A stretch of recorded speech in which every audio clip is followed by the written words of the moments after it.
তার স্বামীর মৃত্যুর কারণ সম্পর্কে জিজ্ঞেস করলে সে বলে, আমি এই ব্যাপারে কিছুই জানি না। আমার কোনো স্বামী আমার কাছে আসার সুযোগ পায় না। তারা আমার ঘরে ঢোকার পরপরই মাটিতে লুটিয়ে পড়ে মৃত্যুবরণ করে, কিন্তু আমি এর কোনো কারণ আজ পর্যন্ত জানতেই পারলাম না।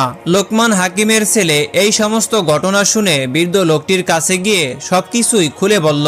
তখন বৃদ্ধ লোকটি বলল, কোনো সমস্যা নেই, তুমি এই বিবাহের জন্য রাজি হতে পারো। ইতিপূর্বে স্বামীরা যেভাবে মৃত্যুবরণ করেছে তোমাকে সেভাবে মৃত্যুবরণ করতে হবে না। আমি সবকিছুই জানি। তোমার পিতার নিকট থেকে আমি সামান্য কিছু জ্ঞান শিখেছি। এই জ্ঞানের বলে আমি তোমাকে বলতে পারি যে তোমাকে আমি নিরাপদে রাখতে পারবো। তুমি এই বিবাহের প্রস্তাবে রাজি আছো বলে তাদেরকে জানিয়ে দাও। তখন লোকমান হাকিমের ছেলে বলল, চাচা, আমার খুব ভয় হচ্ছে। তখন বৃদ্ধ বলল, কোনো ভয় নেই, আল্লাহ তাআলার উপর ভরসা রেখে কাজ করে যাও। হায়াতের মালিক তো আল্লাহ পাক রব্বুল আলামিন, তাহলে আবার ভয় কিসের? যদি আল্লাহ তোমার হায়াত রেখে থাকেন তবে তোমার মৃত্যু হবে না, আর যদি মহান আল্লাহ তাআলা হায়াত না রাখেন তাহলে যে কোনো স্থানে তোমাকে মৃত্যুবরণ করতেই হবে। অতএব তোমার পিতার আদর্শ অনুসরণ করে আমার কথা মতো কাজ করো।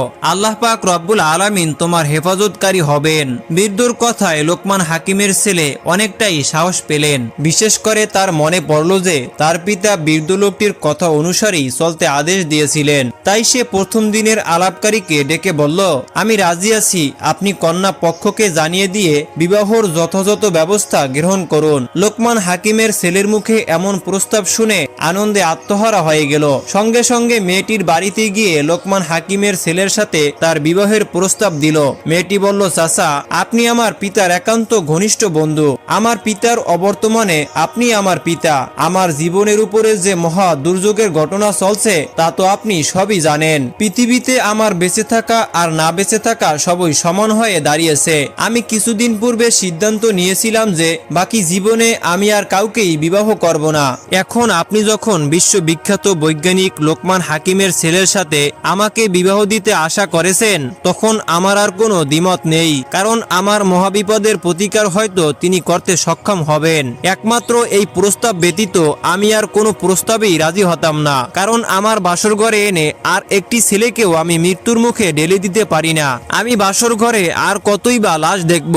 এক এক করে 9 জন নিষ্পাপ মায়ের সন্তানকে এখান থেকে আমি মৃত্যুর দুয়ারে ছেড়ে দিয়েছি। সেজন্য আজ মানুষ আমাকে ভয় পায় এবং আমাকে রাক্ষসী মেয়ে বলে ডাকে। তখন মেয়েটি বলল, চাচা মিয়া, এই ছেলের নিকট আপনি পূর্বের সমস্ত ঘটনা খুলে বলুন। তারপরে যদি আমাকে বিয়ে করতে রাজি হয় তবে আমি এই প্রস্তাবকে স্বাগত জানাবো। মেয়েটির কথা শুনে তখন লোকটি গিয়ে লোকমান হাকিমের ছেলে ও বৃদ্ধকে কন্যার সমস্ত ঘটনা খুলে বলল।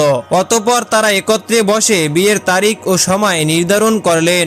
দেশবাসী এই বিয়ের খবর শুনে বলল, আরো একটি নিষ্পাপ ছেলে মৃত্যুকে আলিঙ্গন করতে যাচ্ছে।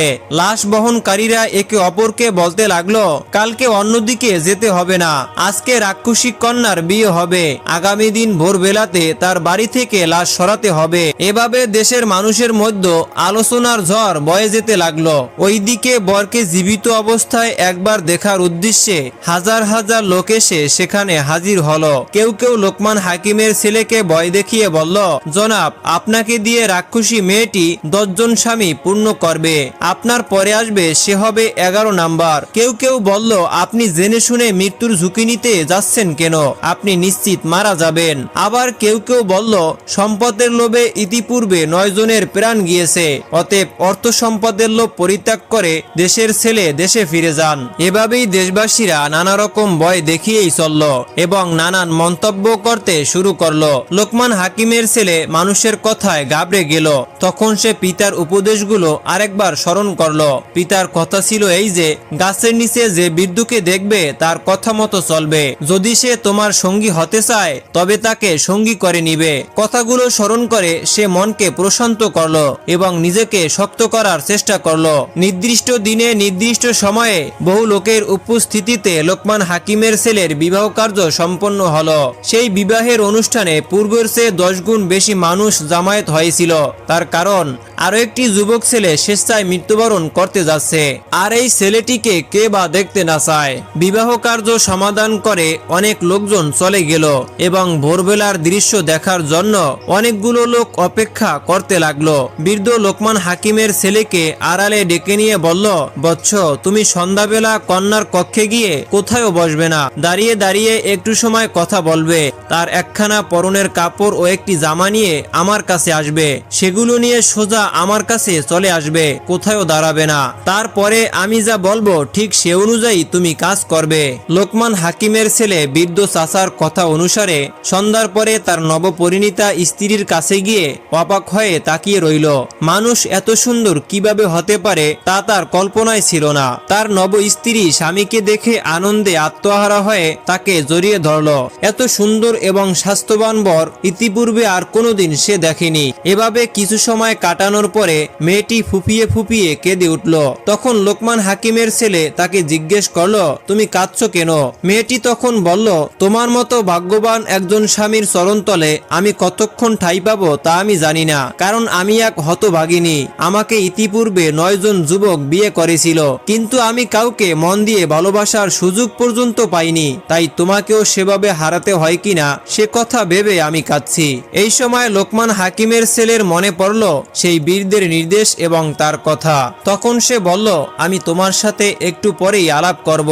এখন তোমার পরনের একখানা কাপড় ও একটি জামা তাড়াতাড়ি আমাকে দাও। মেয়েটা তখন কোনো কারণ জিজ্ঞেস না করেই একখানা কাপড় ও একটি জামা তাকে এনে দিল। তখন লোকমান হাকিমের ছেলে তা নিয়ে দ্রুত চলে আসলো। লোকমান হাকিমের ছেলেকে কাপড় ও জামা নিয়ে আসতে দেখে বৃদ্ধ লোকটি বলল, বাবা, এত দেরি করলে কেন? এত দেরি করা তোমার ঠিক হয়নি। আর একটু দেরি করলে আমি আর তোমাকে রক্ষা করতে পারতাম না। দ্বিতীয়ত হলো, তোমাকে স্ত্রীর কাছে বসতে নিষেধ করেছিলাম, তবুও তুমি সেখানে বসেছিলে এবং স্ত্রীর সাথে কথা বলছিলে, তাই এটা খুবই বিপজ্জনক হয়ে যাচ্ছিল। আল্লাহ তোমাকে অল্পের জন্য রক্ষা করেছেন। বৃদ্ধ লোকটি বলল, যাই হোক, বাকি কথা পরে শুনবে। এখন তুমি আমার উপদেশ অনুসারে কাজ করো। এই কথা বলে বৃদ্ধ মেয়েটির জামা কাপড় একটি পাত্রে রেখে তাতে আগুন ধরিয়ে দিল। এরপর আগুনের উপর বেশ কিছু লতাপাতাও দিয়ে দিল। সর্বশেষে নিজের ঝোলা থেকে একটি সাপের মাথা বের করলো এবং সেটাকে আগুনের মধ্যে নিক্ষেপ করে জ্বালিয়ে দিয়ে নিঃশেষ করে ফেলল। যখন এগুলো অধিকাংশে পুড়ে গেল এবং প্রচন্ড ধোঁয়া বের হতে লাগলো, তখন তিনি লোকমান হাকিমের ছেলেকে বললেন, এই পাত্রটি নিয়ে তুমি তোমার বাসর ঘরে এক কোণায় রেখে দাও। তারপরে তোমার স্ত্রীর সাথে নিশ্চিন্তে আলাপ করো এবং তার সাথে সহবাস করতে পারো। ভোরবেলা উঠে গোসল করে ফজরের নামাজ শেষ করে আমার সাথে দেখা করবে। লোকমান হাকিমের ছেলে আগুনের পাত্রটি নিয়ে বাসর ঘরে ঢুকে দেখলো সবকিছু লন্ডভন্ড হয়ে পড়ে আছে। তখন সে আগুনের পাত্রটি একটি কক্ষে রেখে স্ত্রীর কাছে গিয়ে দেখলো স্ত্রী অজ্ঞান অবস্থায় পড়ে আছে। লোকমান হাকিমের ছেলে তাড়াতাড়ি তার মাথায় একটু পানি দিয়ে বাতাস করতে আরম্ভ করলো।